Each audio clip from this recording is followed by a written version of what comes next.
Ya, ini ahli bait. Jadi yang disebut dalam Quran minal ayatil Qur'aniyah, setengah dari ayat-ayat Quran adalah ta'ala wujubi mahabbatihim, yang menjadi dalil kewajiban mencintai mereka. Qauluhu ta'ala adalah firman Allah Subhanahu wa taala li nabiyhi sallallahu alaihi wa alihi wasallam, kepada baginda Nabi sallallahu alaihi wasallam, disebutkan dalam surat Asy-Syura ayat 23, a'udzubillahi minasyaitonir rajim, qul la as'alukum alaihi ajran illal mawaddata fil qurba.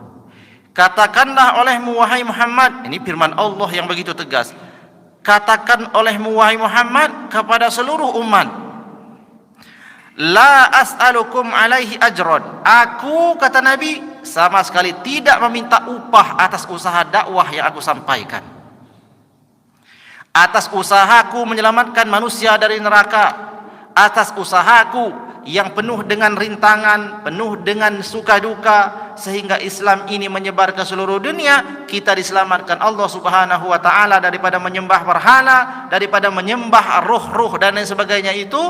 Ini usaha dakwahnya Nabi. Kata Nabi, atas semua perbuatanku itu aku tidak pernah meminta upah untuk umat manusia ini mengembalikan kepada Nabi, membalas jasa kepada Nabi dalam bentuk upah. Katakan, kata Allah, engkau Muhammad tidak meminta upah sama sekali.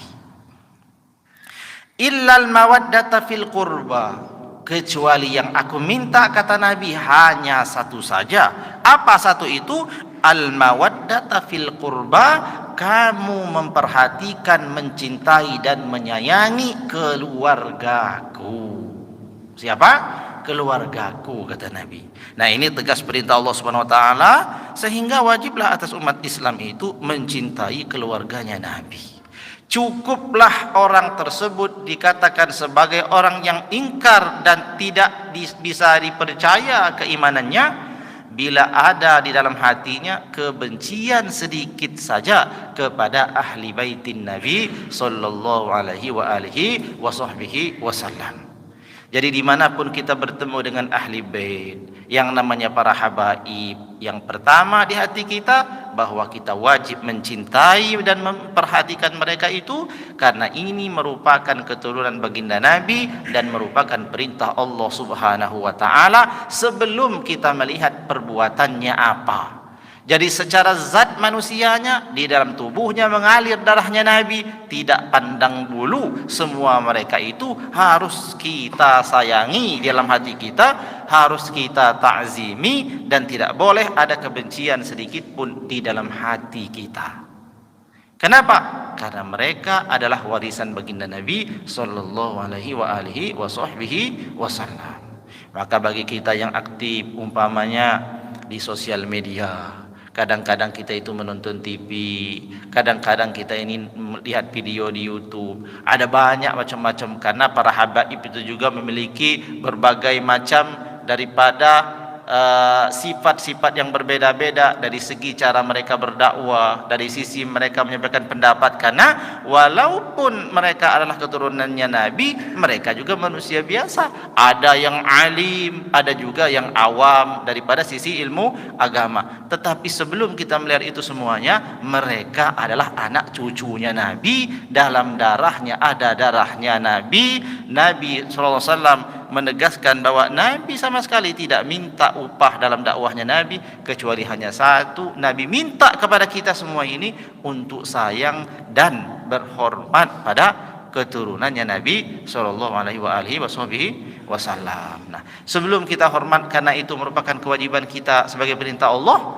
memang layaklah kita hormat itu, sebab tidaklah kita ini bisa mengenal agama Islam ini kecuali merekalah yang menyebarkan agama Islam. Jadi kalau kita itu buka sejarah bagaimana masuknya agama Islam ke Indonesia, tiada lain kecuali yang membawa adalah para habaib. Ada yang datang dari Yaman, dari Hadramaut dan lain-lain. Kita buka sejarah Aceh umpamanya, pertama kali Islam itu muncul, datang itu ke Samudra Pasai di Aceh. Kita lihat siapa yang membawanya, ternyata adalah keturunan baginda Nabi SAW. Ketika baca sejarah kita bagaimana perkembangan Islam di Jawa, kita lihat di situ banyak para wali-wali Songo itu. Di antaranya ada Maulana Malik Ibrahim. Semua mereka itu adalah keturunan baginda Nabi Sallallahu alaihi wasallam. Jadi kita wajiblah cinta pada mereka. Kita hindarkan lisan kita ini daripada memberikan satu kesan yang buruk kepada anak cucunya baginda Nabi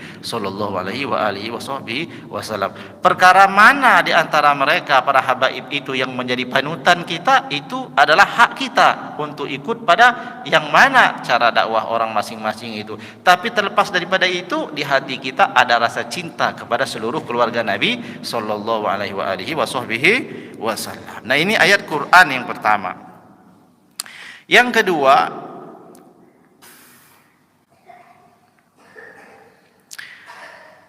mahabbatu man ahabba an-nabiy sallallahu alaihi wasallam ka alihi wa ashabihi radhiyallahu taala anhum alamatun ala mahabbati Rasulillah sallallahu alaihi wasallam kama anna mahabbatahu sallallahu alaihi wa alihi wasallam alamatun ala mahabbatillah taala. Jadi enggak bisa dipungkiri memang cintanya seseorang itu kepada anak cucunya Nabi merupakan alamat tanda cintanya dia pada baginda Nabi. Sebagaimana cintanya dia kepada baginda Nabi merupakan alamat tanda cintanya dia kepada Allah Subhanahu wa taala. Jadi enggak bisa dipisah-pisah itu. Karena dikatakan manidda'a mahabbatallahi wa mahabbata rasulillahi wa huwa yubghidu ahla baiti rasulillahi sallallahu alaihi wasallam famasaluhu kamasali man yaqulu inni uhibbuka ya fulan walakinni ubghidu iyalak. Karena kalau ada orang itu enggak cinta kepada keluarganya Nabi, laksana ada orang yang berkata, aku ini cinta. Orang itu begini,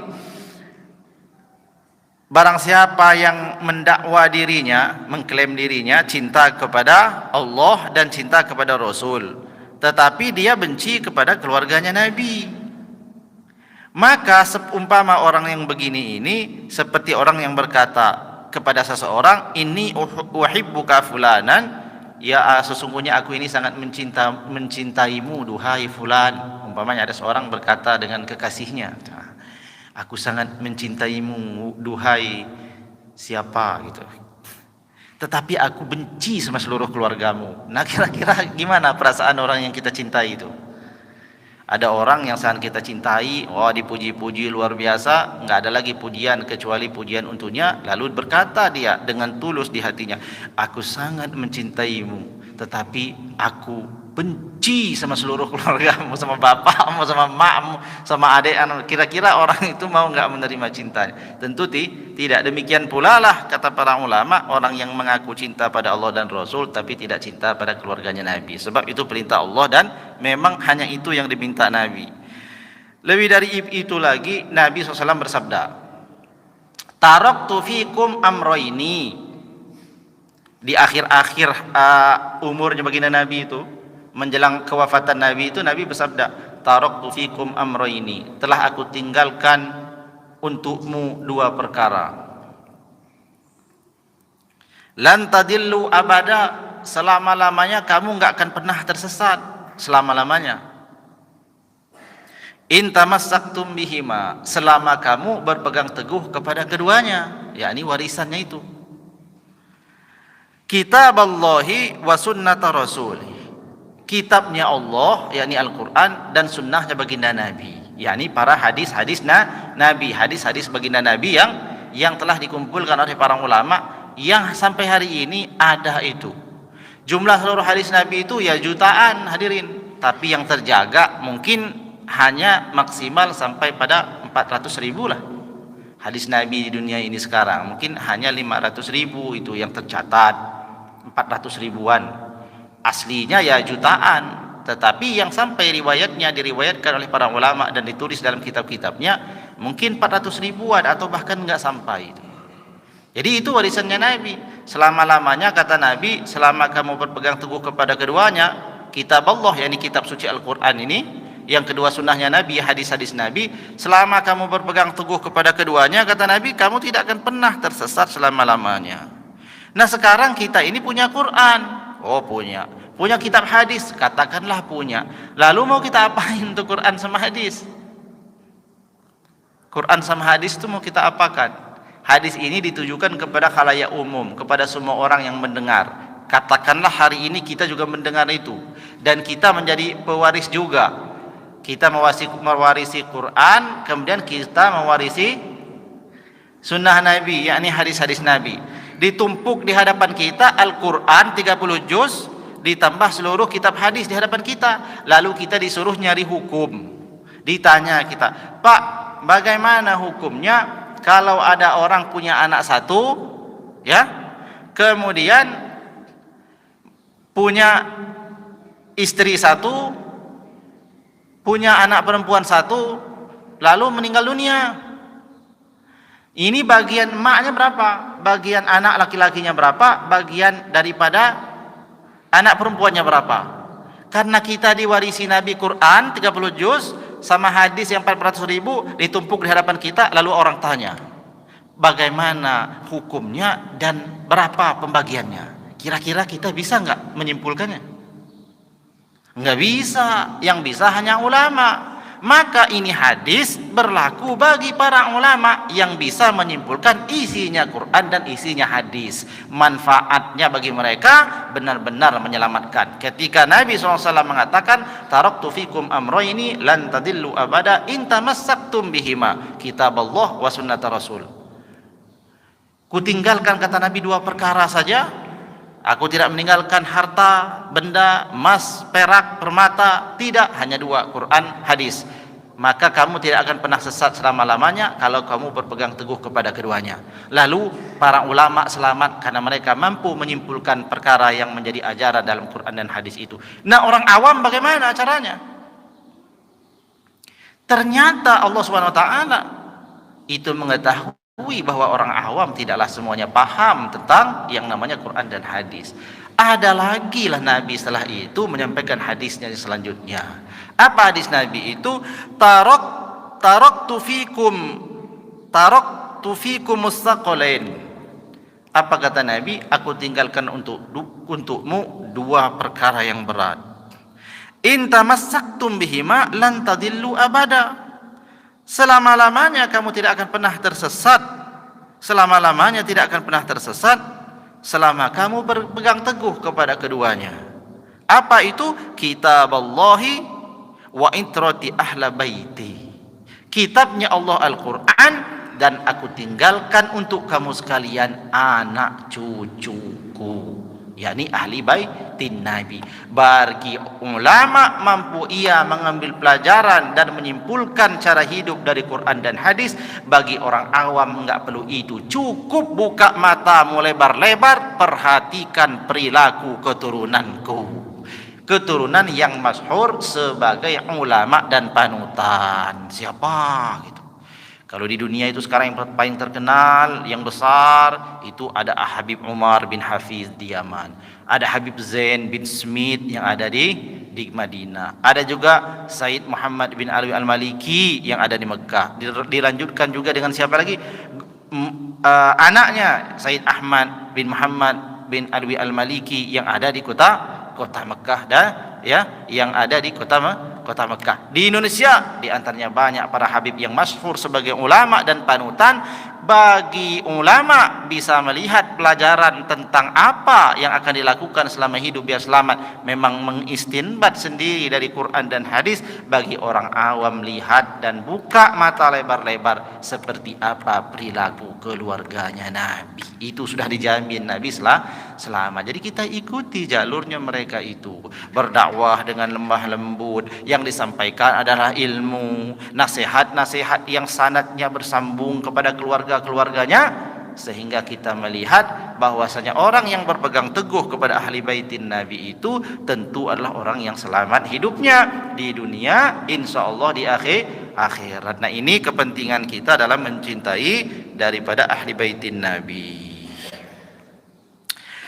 Lebih daripada itu lagi, bagaimana sikap para ulama terhadap ahli baitin Nabi? Sekarang perhatikan perkataan Imam Asy-Syafi'i rahimahullah.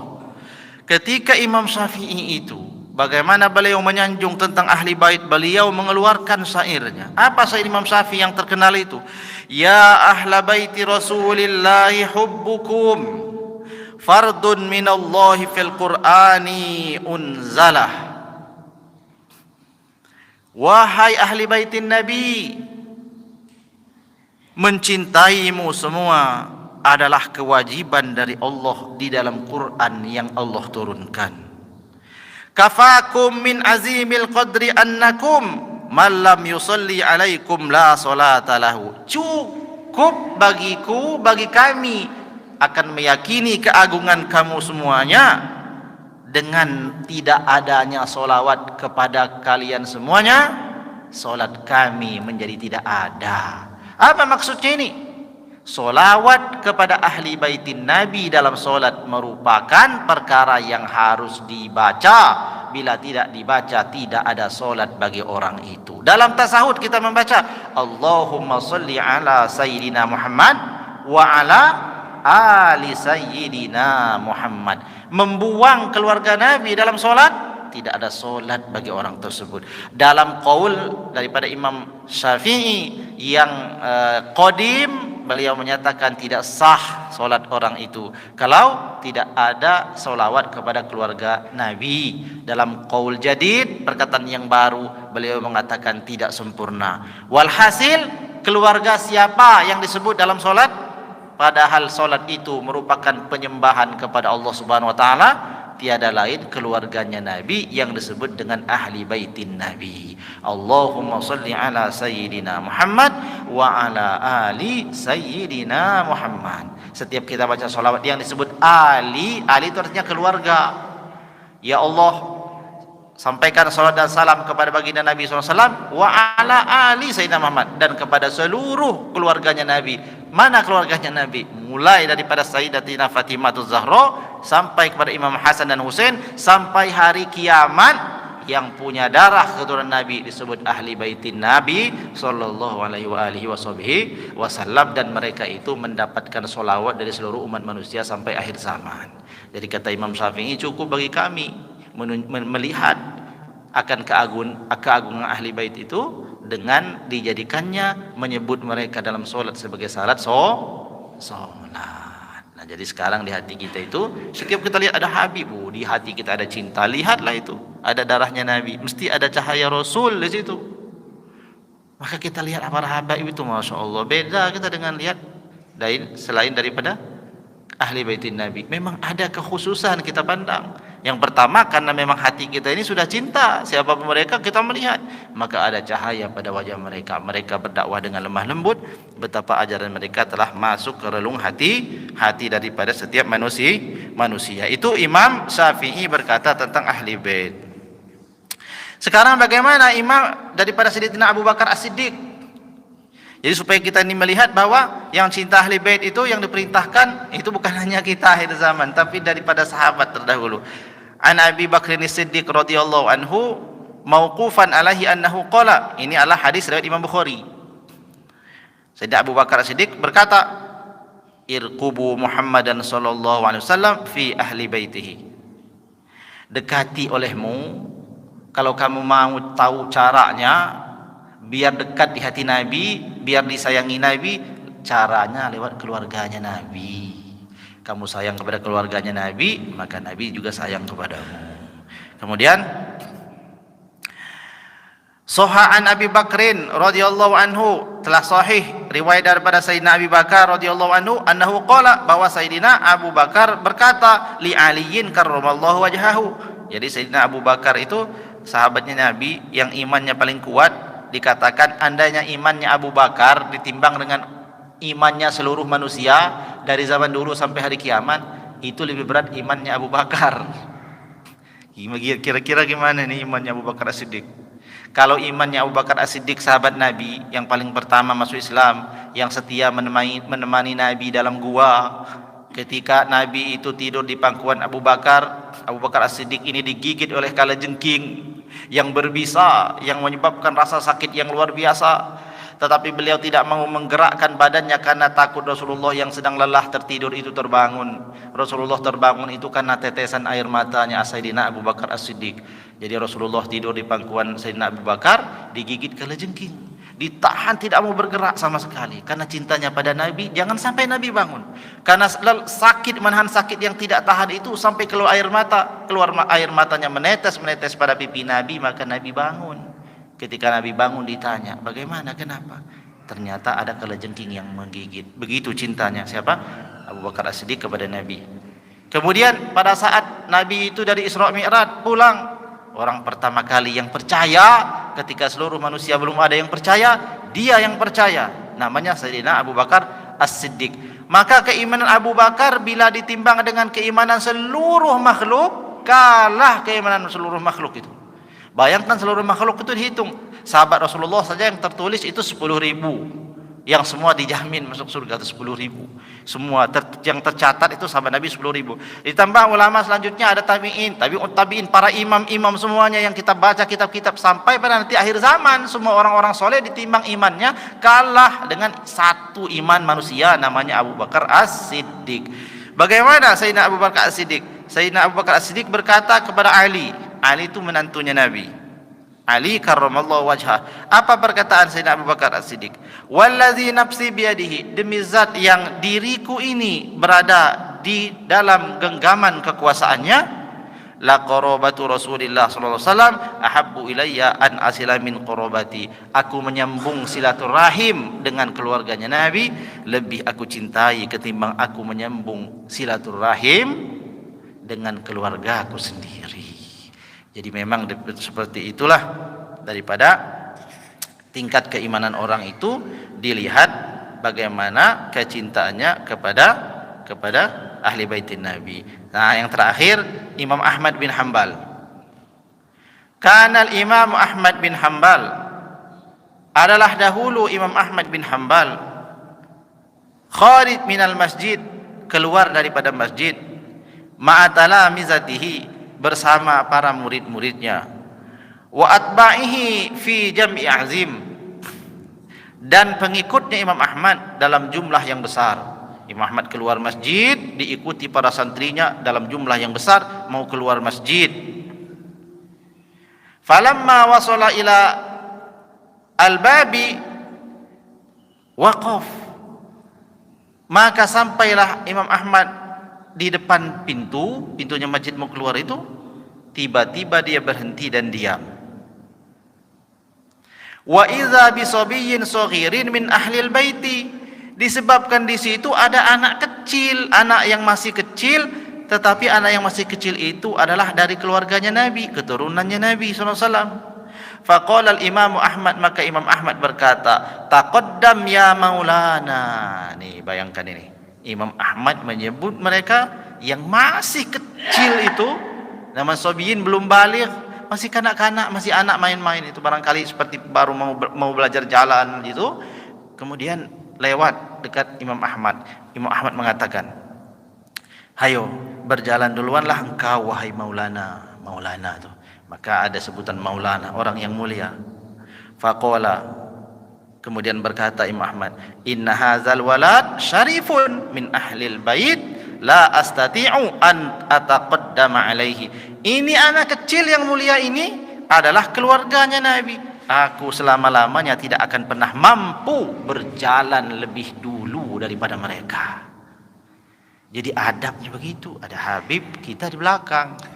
Kecuali dipersilakan duluan. Imam Ahmad seperti ini kepada Habib yang masih kecil saja, umurnya masih kecil, enggak berani dan tidak pernah berani Imam Ahmad berjalan di depannya karena memuliakan dan hormat pada mereka. Maka guru-guru kita itu seperti itu yang diajari. Kalau ada Habib yang menghormati, mendahulukan mereka ta'zim kita kepada mereka. Mereka itu orang yang tawadu, orang yang alim, enggak pernah mereka itu menginginkan dan meminta untuk didahulukan, tidak. Bukan di situ babnya, tapi babnya adalah ketakziman kita dan adab kita kepada keluarganya Nabi sallallahu alaihi wasallam. Demikian saja kajian kita pada pagi hari ini.